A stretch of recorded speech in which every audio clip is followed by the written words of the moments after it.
تازہ گوشت ہے تو خود مچھلی کو لانے کہنا اس بات کی دلیل ہے کہ وہ حلال ہے بغیر ذبح کے بھی، تو وہاں پر تفسیریں بھی دیکھ لینا۔ تو اس لحاظ سے پہلی بات کی تاکید ہو گئی کہ اگر المیتہ کا لفظ مچھلی کو شامل ہوتا تو لحمن طریہ کا اطلاق نہ ہوتا، تو پہلی بات مضبوط ہوئی کہ مچھلی یہ المیتہ کا فرد ہی نہیں ہے۔ پتہ نہیں آپ کو سمجھ آئیے کہ نہیں، یہ بھی ہو گیا۔ اس کے بعد ایک اور ضمنی مسئلہ ہے، لیکن وہ ہیں فقہی مسائل۔ فقہی مسائل کی یہاں ہمارے ہاں گنجائش نہیں، جو قرآن چل رہا ہے ہم اس کے پیچھے چلتے ہیں۔ فقہی مسائل ہدایہ پڑھو اور فقہ کی کتابیں پڑھو، اس میں پوری تفصیل ہے۔ جساس اور قرطبی نے یہاں آیت کے ذیل میں لکھا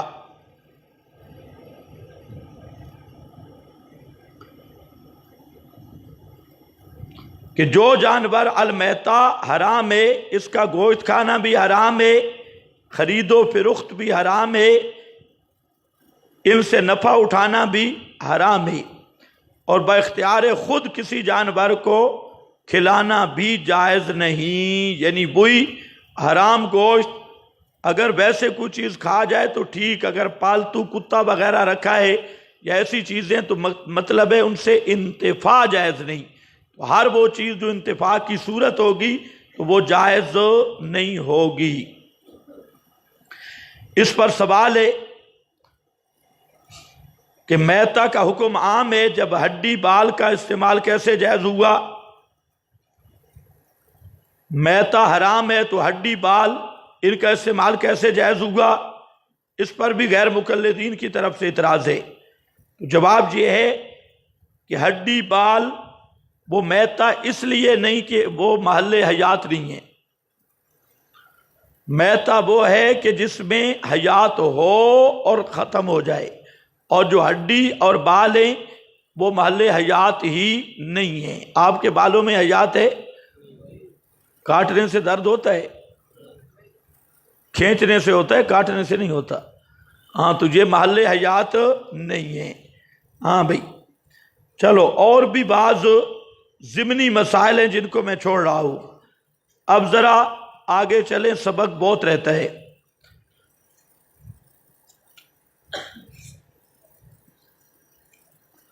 فَمَنِ اضْطُرَّ غَيْرَ بَاغٍ وَلَا عَادٍ، وہ آدمی جو مجبور ہو گیا۔ یہاں پر بھی مسئلہ سمجھ لو، قرآن کریم کے چاروں مقامات پر ایک رخصت ہے، اور رخصت ہے مضطر کو، جو مجبور ہو گیا۔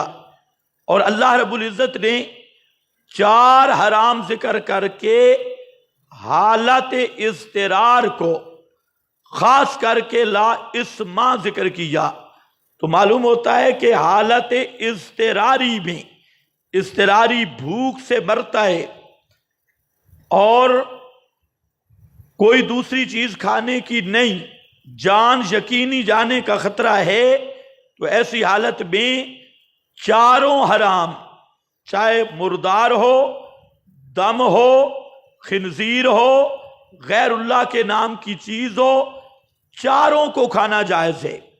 رخصت کے طور پہ خطیبوں نے ایک مسئلہ مشہور کیا کہ مردہ مر جائے غیر اللہ کے نام کی چیز نہ کھائے، یہ بالکل جھوٹ ہے۔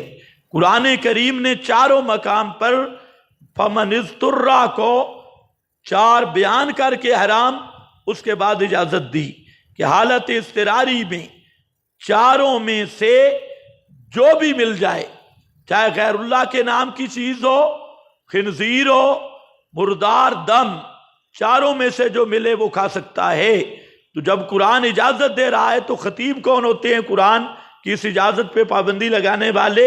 یہ خطیبوں کا ڈھکوسلا ہے کہ غیر اللہ کے نام کی چیز نہ کھائے، مردہ مر جائے، یہ صریح قرآن کے خلاف ہے۔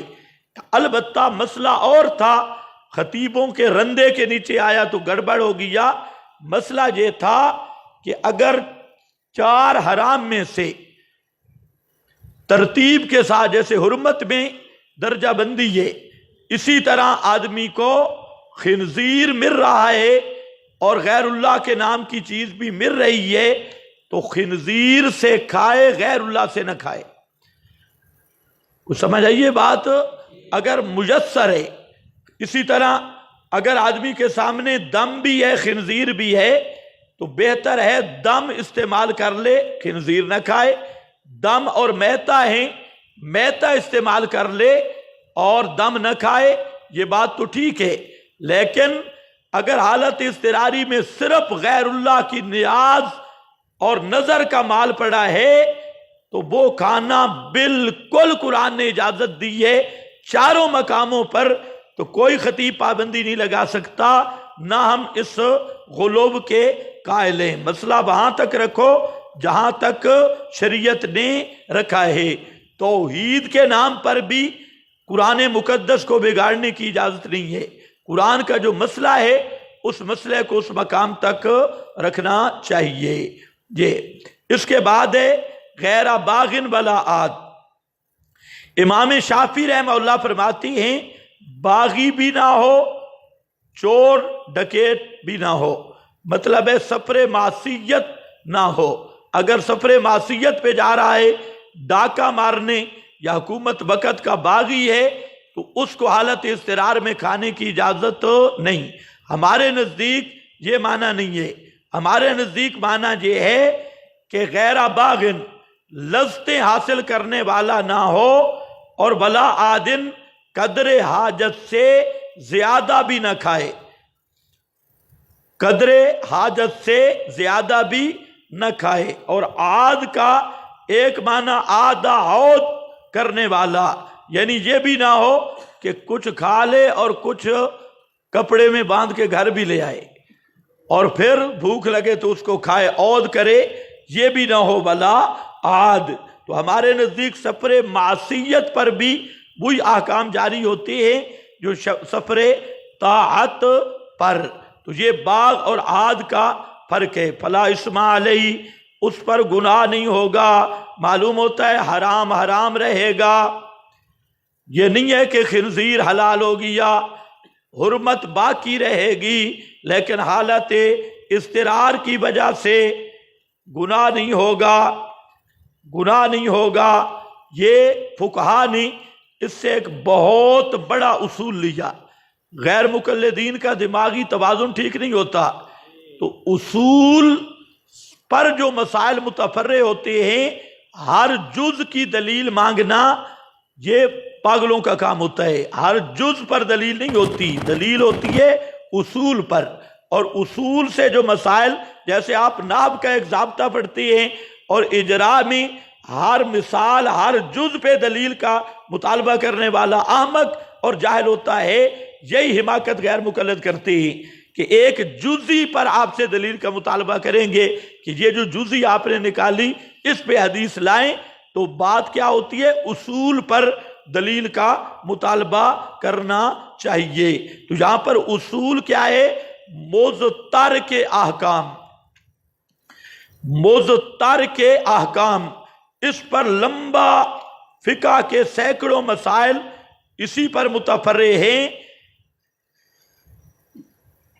کہ مضطر کے احکام جدا ہیں۔ اسی پر یہ ہے تداوی بالحرام، حرام چیزوں سے دوائی حاصل کرنا۔ اسی سے ہے آدمی کا خون لگانا۔ یہ جو خون جز آدمی کا تو استعمال کرنا حرام ہے، لیکن جو خون وغیرہ کا مسئلہ ہے، خون دینے کا مسئلہ، تو یہ بھی کیا ہے؟ حالت اضطراری ہے، یہ بھی حالت اضطراری، ورنہ خون نجاست غلیظہ بھی ہے۔ اور خون جو ہے یہ جز انسان بھی ہے، شرافت کی وجہ سے بھی اس کے استعمال جائز نہیں، غلاظت کی وجہ سے بھی جائز نہیں۔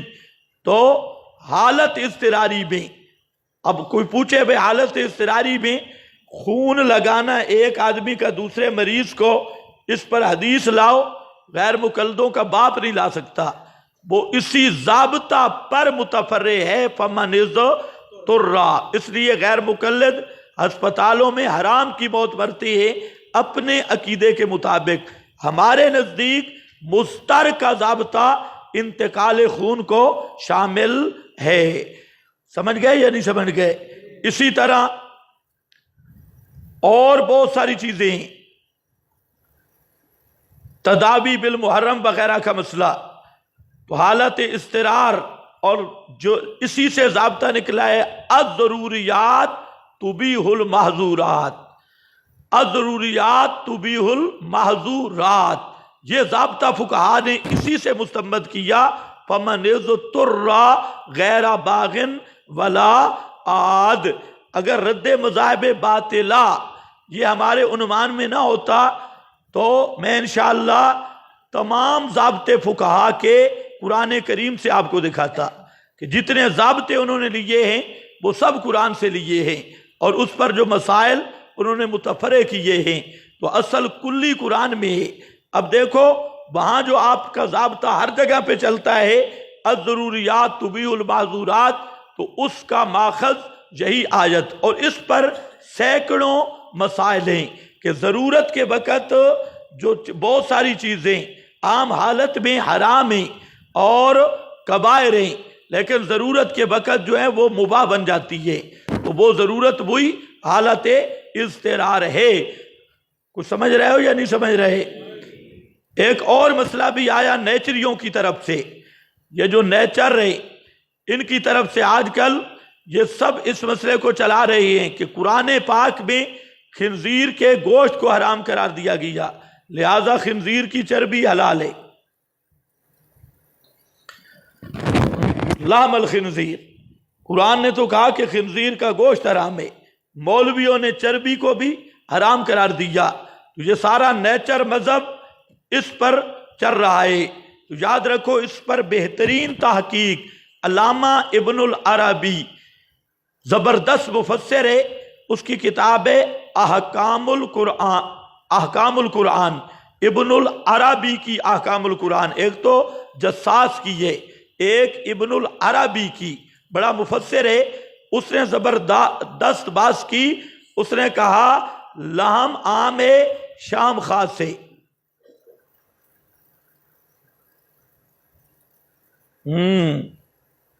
سمجھو کہ نہیں؟ لام شام کو شامل ہے، شام لام کو شامل نہیں. او منطقی ہو، لام شام کو شامل ہے، شام لام کو شامل نہیں. تو حرمت لام لازم، حرمت لام حرمت شام کو شامل ہے، اور اگر صرف شام ہوتا تو شام کی حرمت لام کو شامل نہ ہوتی. تو اللہ نے لام کا لفظ بولے اس لیے ہے کہ لام کی حرمت شام کی حرمت کو شامل ہے، کہ لام اس کو عام ہے، شام خاص ہے. بہترین بات ہے علامہ ابن عربی کی احکام القرآن دیکھ لینا، زبردست بات ہے. ایک اور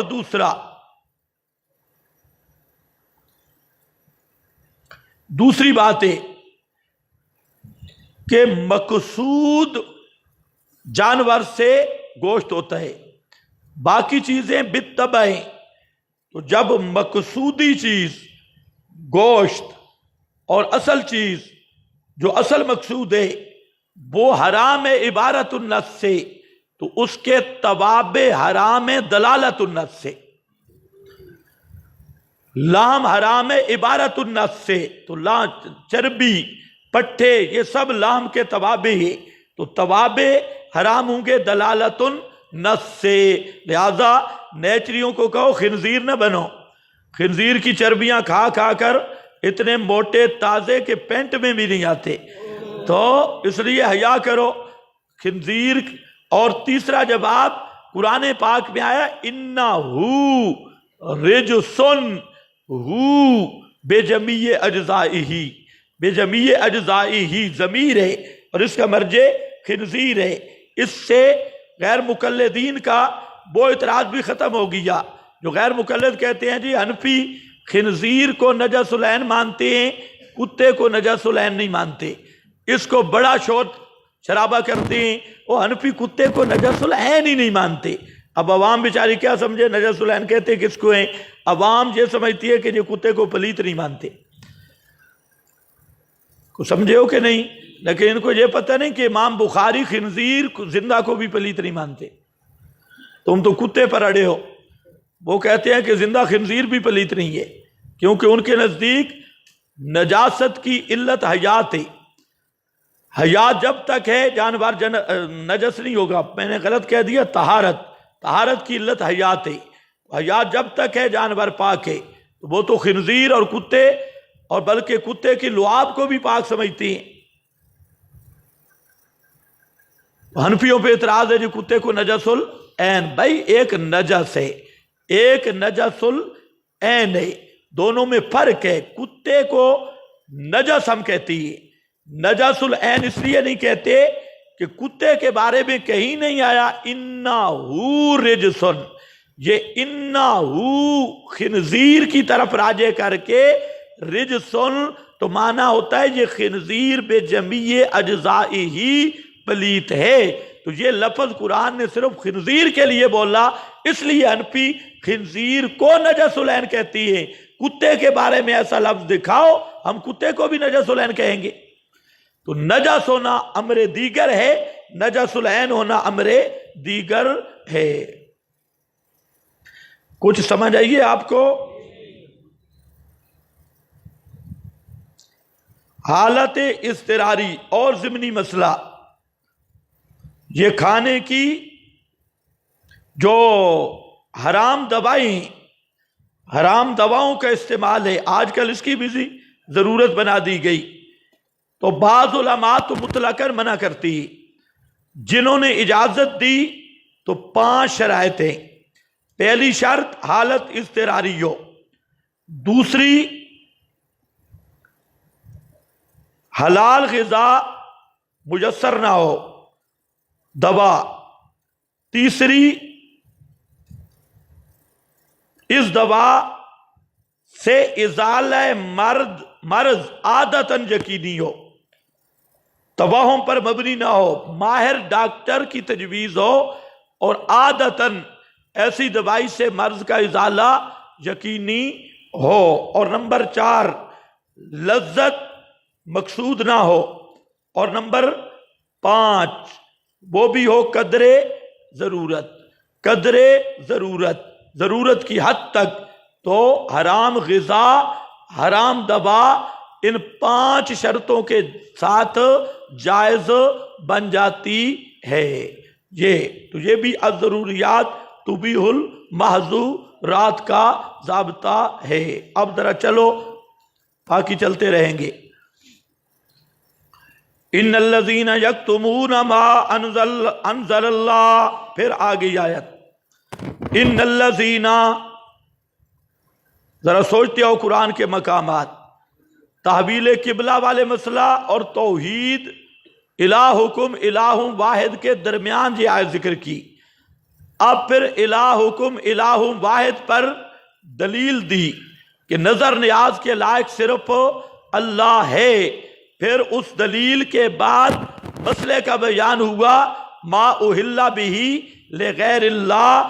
اب پھر آئے مولویوں کی طرف قرآن، فرمایا ان الذین، مطلب یہ ہے کہ جو اس طرح کے مسئلے چھپاتی ہے یا اس طرح کے مسئلوں میں ڈنڈی مارتی ہے، ما اہل بہ لغیر اللہ والا مسئلہ، غیروں کی نظر و نیاز والا مسئلہ، یہ کہنا ہوگا کہ یہ جو غیر اللہ کے تقرب کے بکرے، چھترے اور مٹھائیاں، حلوے، چاول، یہ سب کے سب خنزیر سے بڑھ کے حرام ہیں۔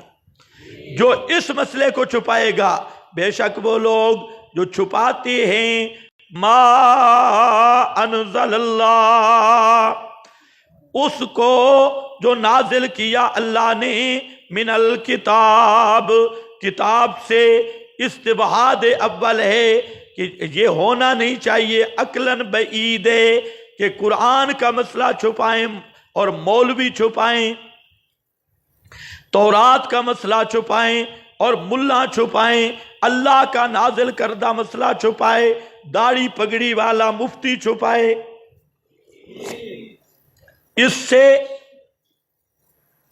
عقل تو نہیں مانتا، اس لیے یہ استبعاد اول ہے کہ مارو اتنے بے ایمان۔ اتنے بدبخت کہ ما انزل اللہ کو چھپا رہی. اپنی کتابیں چھپاتے تو الگ بات تھی، یہ خدا کی کتاب کو چوری کر رہے ہیں، چھپا رہے ہیں. ما انزل اللہ من الکتاب ویشترون بہ. ہاں آیا نا، واہ قرآن. پیچھے جو آپ نے آیت پڑھی یہ بات اللہ نے نہیں بتائی.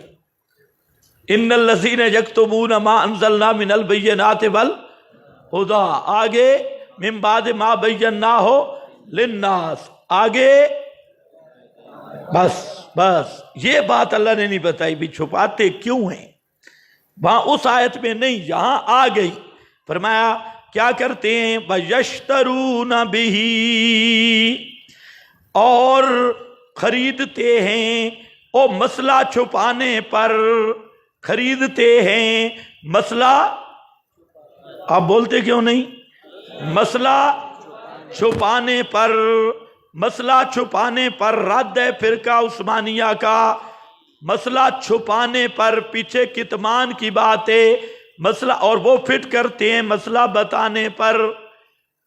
قرآن کا مصداق ہے مسئلہ چھپانے پر. یہ جو مسئلہ چھپا رہے ہیں، یشترون بہ ثمنا قلیلا،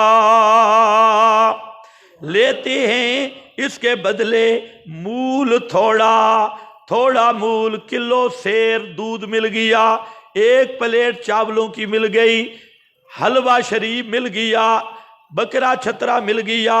ثمناً قلیلا، آخرت کے مقابلہ میں کروڑوں روپے بھی لے لیں، یہ سب کے سب ثمن قلیل باس ہو چکی ہے. اولئک، یہ بھی نئی بات آئی. یشترونا بھی نئی بات آئی، پہلے نہیں ذکر کی. فرمایا ملا مسئلہ چھپاتا ہے تنخواہ کی وجہ سے، ملا مسئلہ چھپاتا ہے تجارت کے کساد کی در سے. ملا چھپاتا ہے میری تقریریں نہیں لگیں گی، عوام نہیں بلائے گی. یہ سب خطیب جو تقریروں کی وجہ سے مسئلہ چھپانے والے، وہ سب اس میں ہیں. الذین یکتمون ما انزل اللہ، یہ سارے اسی میں ہیں. جب دیکھیں گے نا سارے مشرک ہیں تو وہاں معجزے بیان کریں گے. کرام وہ واہ جی واہ. مولوی تھا ہے حضرت شیخ القرآن کا ایک طالب علم تھا، تو کسی مسجد میں بھیجا، آ گیا تو شیخ نے پوچھا کہ کیسے ہیں لوگ؟ انہوں نے کہا جی بڑے اچھے ہیں، زبردست لوگ ہیں.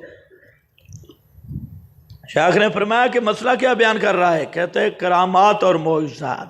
ہے بے ایمانہ، تب اچھے ہیں نا. پیغمبر مسئلہ بیان کرے لوگ خلاف ہے، اور تو وہی حلوے پارٹیاں لگائے ہوئے ہیں تو لوگ اچھے ہیں، تو مسئلہ چھپا رہا ہے. ہاں بھئی یہ مسئلہ بڑا مشکل ہے، مسئلہ بیان کرنا آج کے دور میں بڑا مشکل ہے. وَيَشْتَرُونَ بِهِ ثَمَنًا قَلِيلًا، اس ثمن قلیل خواہ مدرسے کے چندے ہوں، تقریروں کی فیسیں ہوں، ہاں مریدوں کے ہدیے ہوں، یا مسئلے پر رشوت ہو، یا بڑے چودھریوں، ملکوں، بادشاہوں، حکمرانوں کے تعلقات کے لحاظ کی وجہ سے مسئلہ نہیں بیان کرتا کہ ملک صاحب ناراض ہوگا، چودھری صاحب ناراض ہوگا، فلانا پیر فلانا بزرگ ناراض ہوگا، یا ارکان جماعت کے ڈر سے نہیں بیان کرتا اور سمجھتا ہے مجھ پہ جماعت والے ناراض ہو جائیں گے. یہ سب یشترون بہ ثمنا قلیلا، اسی کا مصداق ہے اولئک ما یاکلون فی بطونہم. سنو مولویو، یہ جو مسئلہ چھپا کے پیسے لے رہے ہیں، مسئلہ چھپا کے حلوے چاول کھا رہے ہیں، اللہ فرماتے ہیں نری آگے. یہ مولوی اپنے پیٹ میں آگ کا سامان جمع کر رہے ہیں، انہیں سمجھ نہیں آ رہی. اولئک ما یاکلون فی بطونہم، وہی نہیں کھاتے اپنے پیٹوں میں الا النار، مگر آگ.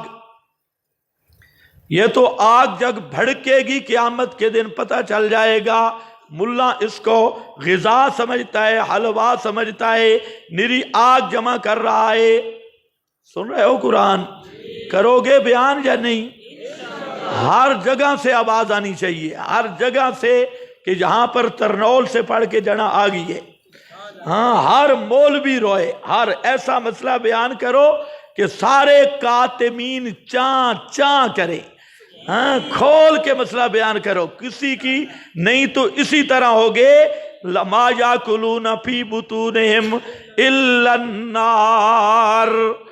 ہاں جواہر القرآن کی ساری غذا الا النار بن جائے گی اگر مسئلہ نہ بیان کیا۔ مولانا روم نے جہاں پر مثال پیش کی ہے اس پر بڑی لمبی، فرماتی ہیں کہ ایک سپیرا تھا، اس نے جنگل سے گیا، سردیوں کا موسم تھا، تو اسے نے دیکھا کہ ایک بہت بڑا سانپ ہے اور وہ ٹھٹرا ہوا ہے سردی میں۔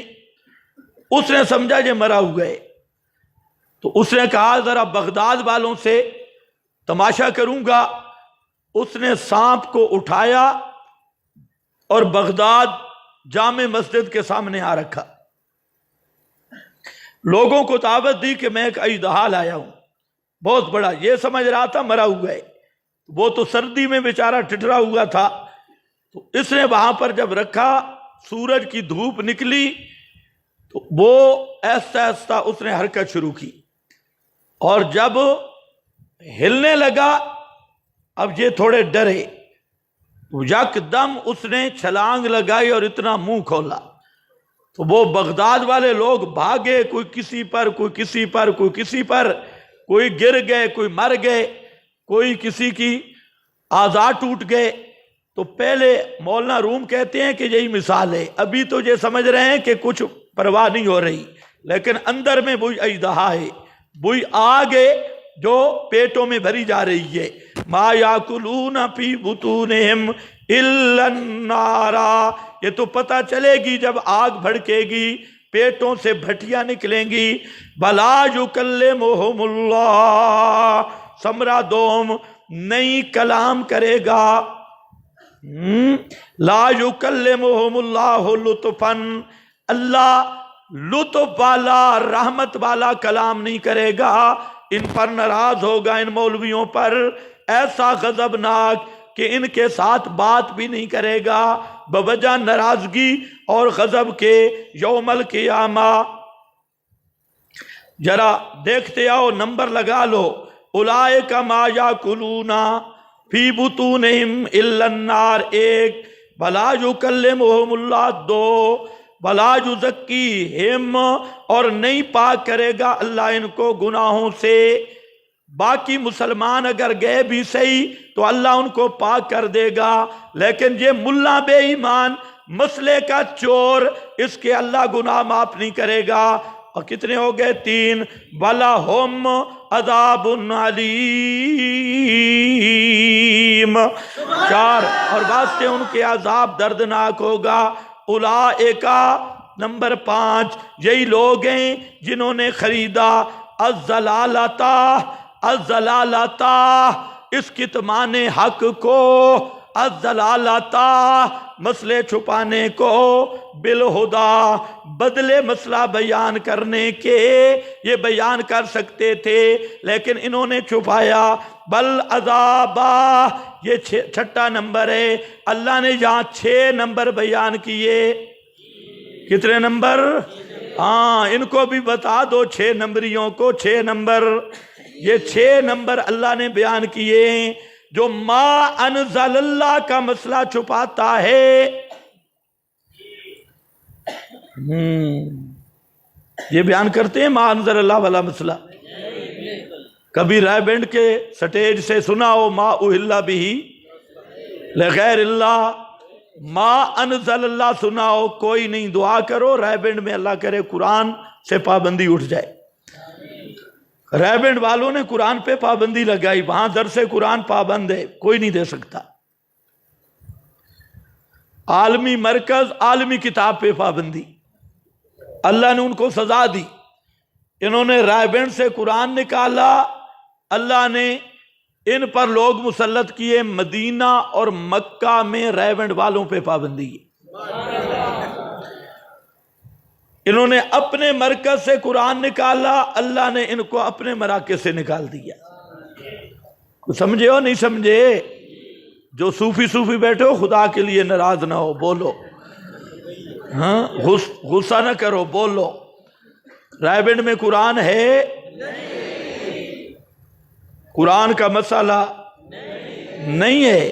تو پھر یہاں تو اللہ نے کسی کی رعایت نہیں کی، چاہے اشاعتی چھپائے تب، اشاعت کی چھتری میں بیٹھ کے چھپائے، کوئی تقسیم نہیں۔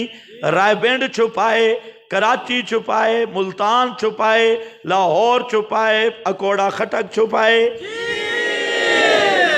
پشاور چھپائے، جو بے ایمان مسئلہ ما انزل اللہ کا چھپانے والا ہے، سب کے بارے میں فرمایا تم ان کو اولیاء اللہ سمجھو، بزرگ سمجھو، حضرت اقدس سمجھو۔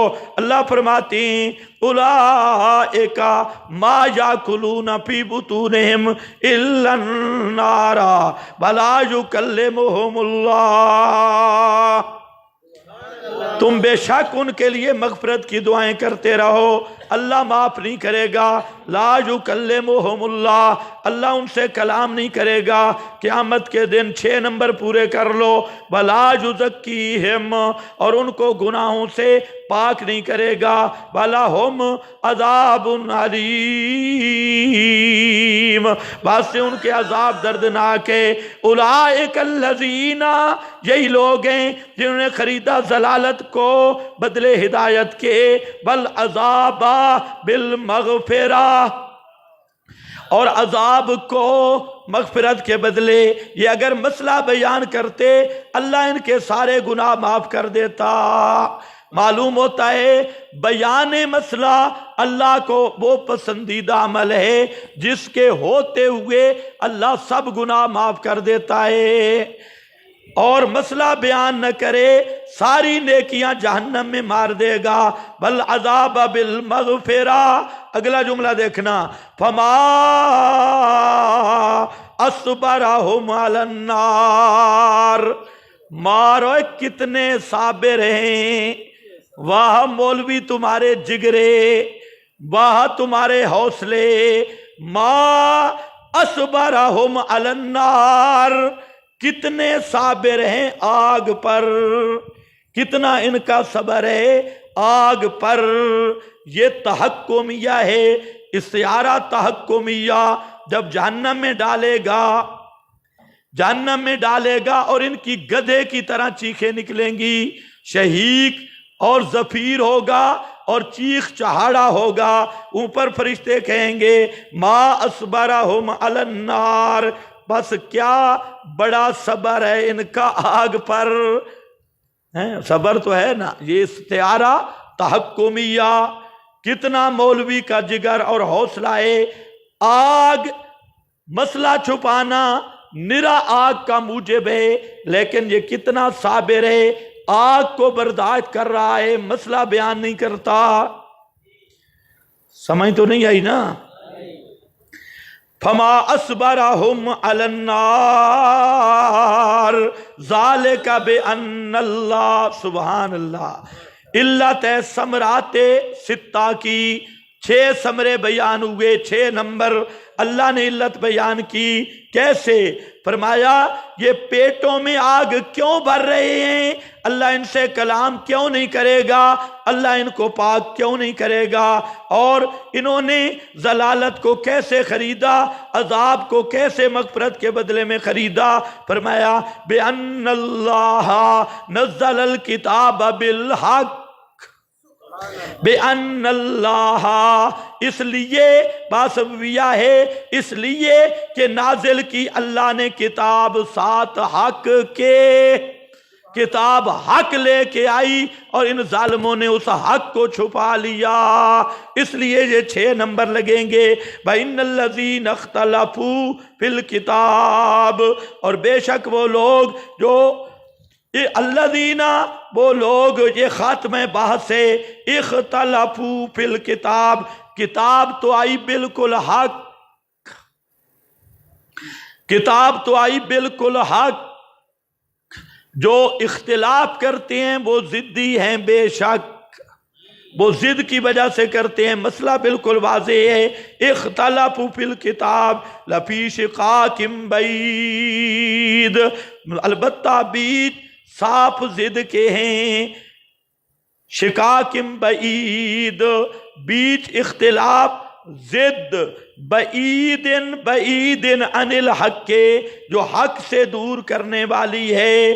کتاب مبین کے مقابلہ میں ضد کرنے والوں کے لیے ایسی سزائیں ضرور ملتی ہیں، کتاب کے مقابلے ضد کی، بس اس بات کو قرآن نے ختم کر دیا۔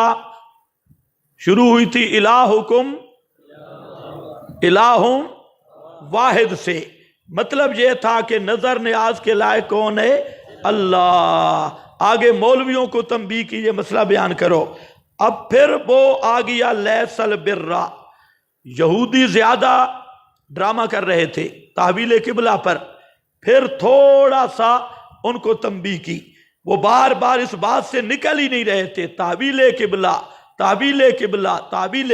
اللہ نے فرمایا لیس البر، معنی پہ غور کرو گے تو انشاءاللہ مسئلہ حل ہوگا۔ لیس البر، اب مضمون ختم ہو رہا ہے، تحویل قبلہ اہم مسئلہ تھا، ربط بیان کر رہا ہوں، اب مضمون ختم ہو رہا ہے، تحویل قبلہ بہت اہم مسئلہ تھا، اور ایک بات یہ بھی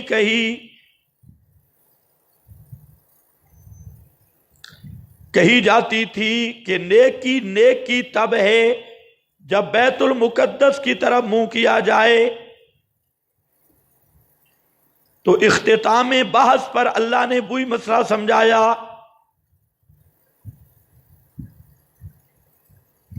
وَلَٰكِنَّ الْبِرَّ لَيْسَ الْبِرَّ وَلَٰكِنَّ الْبِرَّ۔ اب میں معنی کر رہا ہوں، خیال کرنا، زجر نہیں ہے ساری نیکی یا کمال نیکی یا اصل نیکی، یہ ساتھ کرنا پڑے گا معنی، نہیں ہے کمال نیکی اصل نیکی یا ساری نیکی، ان تولوا وجوہکم، یہ کہ پھیرو تم اپنے چہروں کو طرف مشرق کے اور مغرب کے، ساری نیکی اس میں بند نہیں ہے، یا اصل نیکی یہ نہیں ہے، اصل نیکی ہے عقیدے کا صحیح ہونا، یہ نیکی بھی تب ملے گی کہ عقیدہ صحیح ہو، ورنہ اس پر اشکال ہوگا، قبلہ کی طرف منہ کرنا کوئی نیکی نہیں۔ اور دوستو بزرگو، قبلہ کی طرف منہ کرنا نیکی شکی نہیں ہے، پھر کیا معنی لیس البر کا؟ اس لیے معنی کرنا ہوگا کامل نیکی اصل نیکی یہ نہیں ہے کہ تم منہ پھیرو طرف مشرق کے یا مغرب کے، ہم کہہ سکتے ہیں اصل نیکی یہ نہیں ہے کہ ہر وقت استنجا کرتے رہو، اصل نیکی لیس البر، اصل نیکی یہ نہیں ہے کہ ہر وقت مسواک پہ لگے رہو، اصل نیکی یہ نہیں ہے کہ ہر وقت لیٹرین کنٹین کے ارد گرد طواف کرو، نہیں، اصل نیکی یہ ہے کہ اپنا عقیدہ صحیح کر کے اس عقیدے کے ساتھ وفا کرو، یہ اصل نیکی ہے۔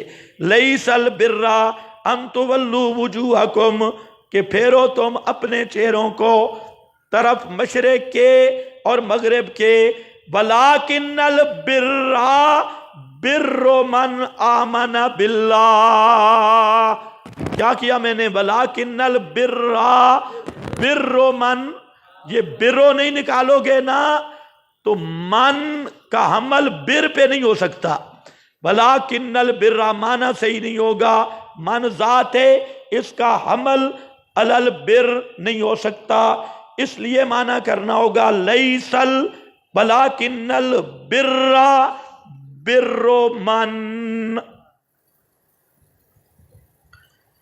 بر من، لیکن نیکی اس کی ہے آمن باللہ،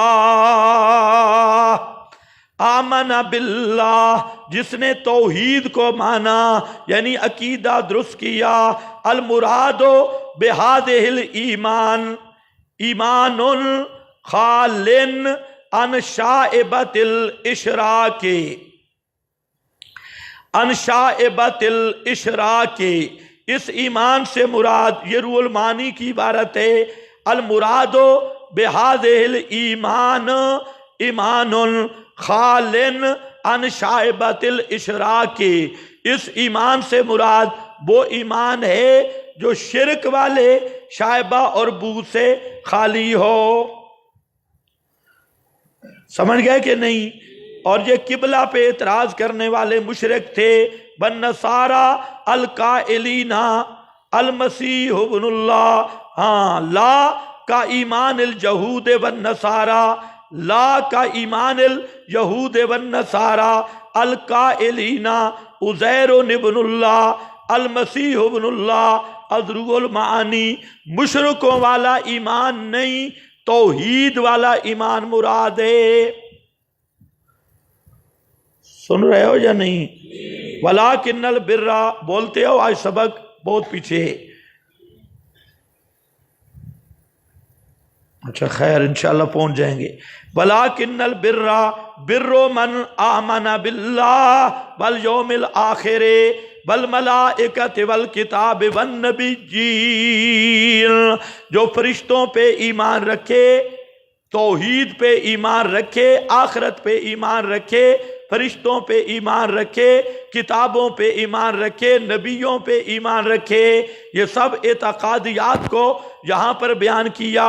میں نے کہا قرآن کا قاعدہ ہے، ایک جگہ پہ تفصیل کرتا ہے یا دو جگہ پہ باقی اشارات. پہلے کیا؟ صرف ایمان باللہ، ایمان بالآخرہ، ایمان باللہ، ایمان بالآخرہ. اب آ گیا جو وہ کیا ہے؟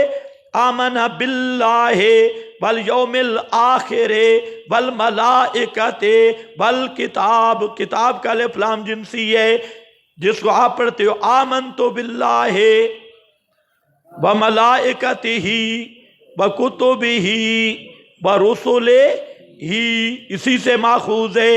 والنبیین، اور نبیوں کے ساتھ. وآت المال، دوم اعمال. تین شعبے ہیں کامیابی اور سرفرازی کے. سب سے پہلا شعبہ ہے عقیدہ صحیح ہو، دوسرا اعمال صحیح ہو، تیسرا اخلاق صحیح ہو. یہ تین شعبے ہیں. اب دوسرا ہے بر اس کی ہے جس کا عقیدہ ٹھیک. وآت المال علی حبہ، اور عطا کیا مال علی حبہ، علی حبہ. یہ اصول دین ہے.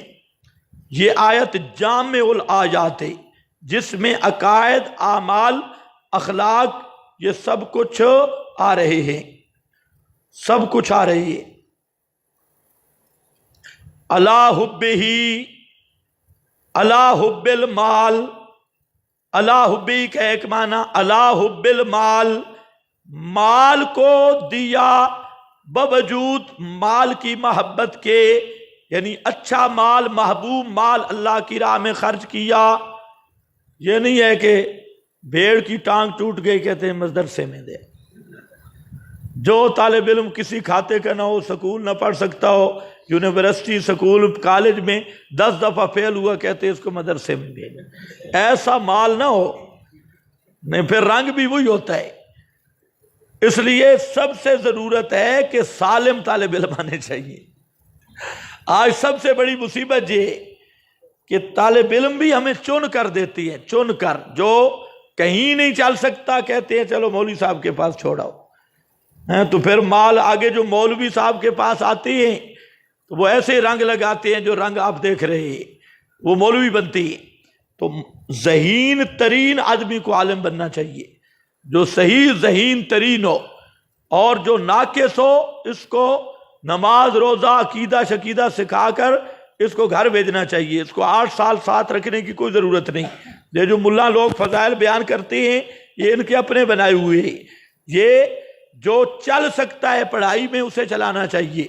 8 سال جو مدرسے، 9-10 سال مدرسے پر بوجھ، اور 9-10 سال کے بعد بھی جب نکلا تو بالکل جس طرح پہلے دن گیا تھا اسی طرح کا للو کا للو. اب اس کو 12 سال نہ گھر والوں کی خدمت اور نہ اسے کوئی فائدہ ہوگا، مدرسے کا الٹا نقصان کر کے آیا. یہ طریقہ بدلنا چاہیے. اس طالب علم کو پڑھانا چاہیے جو ذہین ترین ہو، اور لوگوں کو بھی یہ منت کرو کہ مدرسوں میں ذہین طالب علم بھیجو اور صحیح، کیونکہ سب سے مشکل علوم مدرسے کے. ہم نے سکول پڑھا، سکول کی FA BA تک کی کتابیں ہونا یہ ضربہ یضرب کا مقابلہ نہیں کر سکتی. اگر یہ پینٹ پتلون والوں کو ضربہ یضرب پر ایک ہفتہ بٹھا دیں تو پورا پاکستان نہ چھوڑ جائے. دیکھو یہ کوئی مصیبت ایسے انہوں نے سمجھا ہے. وہ کیا ہے 1/2 تے 2/4 تے ABC تے آپ فادر تے ممی تے فلانا تے فیملی، یہ وہاں پڑھتی ہے. گھر آ کے ماں کے سامنے انگلش میں بولتی ہے. وہ فوجی بیچارہ باہر گیا، اس نے کوئی انگلش پڑھ لی تو ماں کے پاس آیا. ماں وہ سالن ڈال رہی تھی، اس نے وہ چمچ ایک ڈالا تو فوجی نے کہا سٹاپ. اب ماں کیا سمجھے سٹاپ کیا ہے، وہ تو دیہات کی رہنے والی تھی. اس نے دوسرا چمچ جب ڈالا، فوجی نے اس پوری کٹوے کو کک لگائی اور کہتا ہے میں جب سٹاپ کرتا ہوں تو پورا برگیڈ رک جاتا ہے، تیرا چمچ نہیں رک سکتا. اس نے کہا میرا بچہ مجھے سٹاپ کا کیا پتا، تو یہ ساری انگلش کمپنی ایسی ہے. ادھر آ کے 2-4 انگلش کے لفظ پڑھے. یہ تعلیم یافتہ ہے تعلیم یافتہ. ماں باپ کا وہ بولی بھول کے آ گیا، شلوار اتر گئی، شلوار ادھر پھینک کے آیا، پینٹ والا مجنو جگنو وہ بن کے آ گیا، اور منہ پر بھی شرٹ اور نیچے بھی شرٹ، یہ ساری شرٹ ہی شرٹ ہے. ہاں بھائی، حب ہی محبوب مال خرچ کرنا، حب المال ہیں وہ دوسرے مقام پہ کیسے لن تنالوا حتی تنفقوا مما تحبون. اس آیت کو ساتھ ملاؤ، حب ہی علی حب المال، پسندیدہ مال اللہ کی راہ میں دینا، اچھا مال اللہ کی راہ میں دینا. روٹی کتا لے کے بھاگ گیا، پیچھے پھرتا رہا، کتا نکل گیا، اس نے کہا چلو یہ فی سبیل اللہ ہے. ایسا نہ ہو کنٹم چیزیں، ردی چیزیں اللہ کی راہ میں دینا یہ کمال نہیں ہے. پسندی صحابہ کو اس بات کا احساس تھا. حضرت طلحہ نے سنا مسجد نبوی جہاں آ جائے، جہاں ان کا باغ تھا، 500 سے زیادہ کھجوریں، زبردست زرخیز باغ تھا. دوڑ کے آیا نبی پاک کے پاس اور کہتا ہے یا رسول اللہ، مجھے اپنے سب مال سے یہ باغ زیادہ محبوب ہے، پسند ہے، اس لیے اشہد گواہ بن جا، میں نے اس کو اللہ کے راستے میں دے دیا. تو صحابہ کا یہ جذبہ تھا. آج تو پسندیدہ چیز کو دیتے ہی نہیں. تو جہاں معنی سمجھو اللہ حب ہی حب المال، اور دوسرا ہی ضمیر کا مرجع لفظ جلالہ، معنی اللہ حب اللہ، مال دیتا ہے اللہ کی محبت میں. تو دونوں کا معنی صحیح ہے. دونوں جب اللہ کی محبت میں مال دے گا نا تو عمدہ مال دے گا، اللہ کی محبت میں دے گا تو عمدہ ہی دے گا، ردی نہیں دے گا. دیکھو نا، دوست کو جب تحفہ دیتے ہو تو ردی مال نکالتے ہو بازاروں میں پھر کر کہ یہ اپنے دوست قریبی ہے، بڑا مخلص ہے، ادھر تو عمدہ تلاش کرتے ہو. اور یہ جو اللہ کے نام کا مال دیتے ہو ایسے ردی شدی نانا حب اللہ، اللہ کی محبت پر مال دیتے ہیں. ذوی القربا والیتامی، یہ مصرف ہے قریبی رشتہ داروں کو اور یتیموں کو اور مسکینوں کو اور مسافروں کو اور سوال کرنے والوں کو اور قیدیوں کو چھڑانے میں، اور قائم کرتے ہیں نماز کو اور دیتے ہیں زکوٰۃ کو، اور پورا کرنے والے ہیں اپنے عہدوں کو۔ عہود سے عام مرادیں بِعَہْدِهِمْ فِيمَا بَيْنَهُمْ